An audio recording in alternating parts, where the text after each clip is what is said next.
नमस्कार दोस्तों, easy news में आप सभी का स्वागत है। सबसे पहले आप सभी से यही कहना है कि जो भी अब तक इस चैनल को सब्सक्राइब नहीं किए हैं वो इस चैनल को सब्सक्राइब कर ले।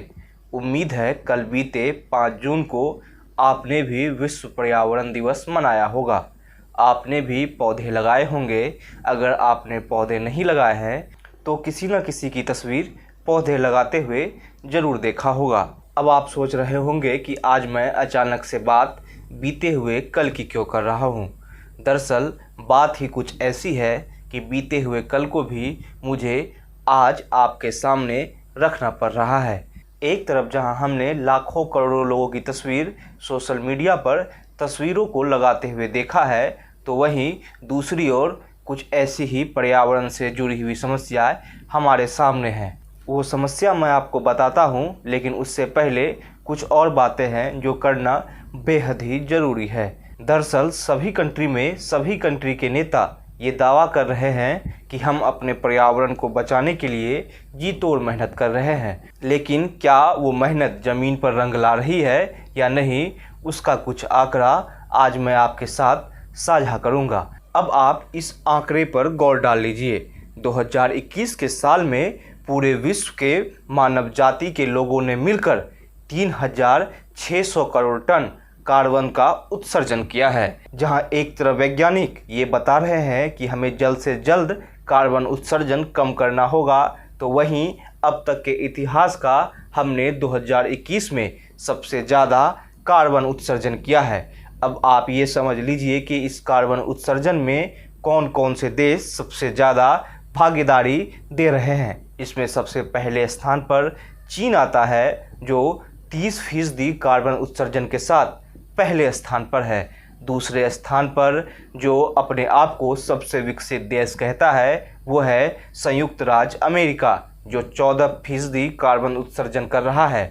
वहीं तीसरे नंबर पर हमारा देश भारत है, जो लगभग 7% कार्बन उत्सर्जन कर रहा है। मतलब कि पूरे विश्व के 50% कार्बन उत्सर्जन सिर्फ 3 देशों से हो रहे हैं और संकट पूरे विश्व पर मंडरा रहा है। सवाल यह है कि चाइना, अमेरिका और हम भी कब इस कार्बन उत्सर्जन को कम करेंगे। एक तरफ जहां संयुक्त राष्ट्र संघ में नेट कार्बन एमिशन की बात चल रही है, नेट कार्बन एमिशन को आप ये समझ लीजिए कि हमारे देश में कार्बन का उत्सर्जन 0% होगा। अब आप इस पे ये समझ लीजिए कि किस देश ने क्या प्रॉमिस संयुक्त राष्ट्र संघ में रखा है। चीन ने कहा है कि 2050 तक वो नेट कार्बन एमिशन के टारगेट को पूरा कर लेगा।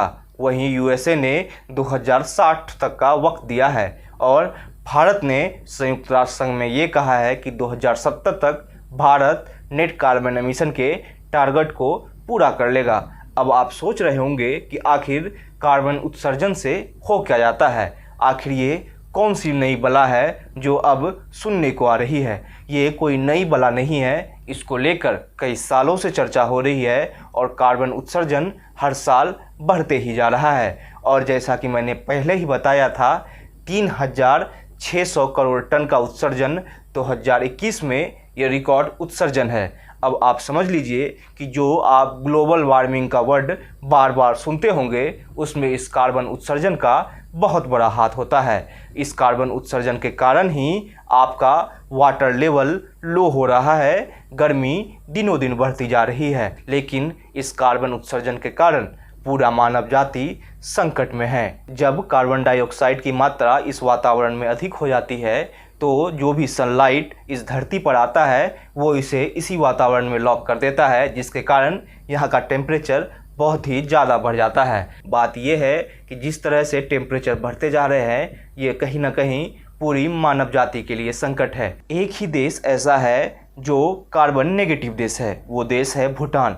कार्बन नेगेटिव देश का मतलब ये होता है कि वो देश जितना कार्बन का उत्सर्जन करता है उसका वातावरण उससे ज़्यादा ही सोख लेता है। मतलब कि भूटान में 70% पेड़ पौधे और तालाब है। पेड़ पौधे, तालाब और पहाड़ियाँ कार्बन को अपने आप में एब्जॉर्ब करने की क्षमता रखती है। लेकिन जिस तरह से हमारे देश में पेड़ों की अंधाधुंध कटाई हो रही है, उससे कहीं ना कहीं हमारा वातावरण गर्म और गर्म होते जा रहा है। इससे न कहीं मानव जाति के लिए बहुत बड़ी संकट है। एक तरफ जहां हम पर्यावरण दिवस को धूमधाम से मनाते हैं, वहीं दूसरी ओर ये आंकड़ा काफ़ी डराने वाली है कि हम एक साल में 3,600 करोड़ टन कार्बन का उत्सर्जन कर रहे हैं। अब वीडियो के आखिरी में एक बात मुझे अचानक से याद आ गई है। एक बार हमारे देश के पूर्व प्रधानमंत्री अटल बिहारी वाजपेयी को पूछा गया कि अलग अलग देश अपने स्पेसक्राफ्ट को अलग अलग ग्रहों पर जीवन खोज करने के लिए भेजना चाहती है।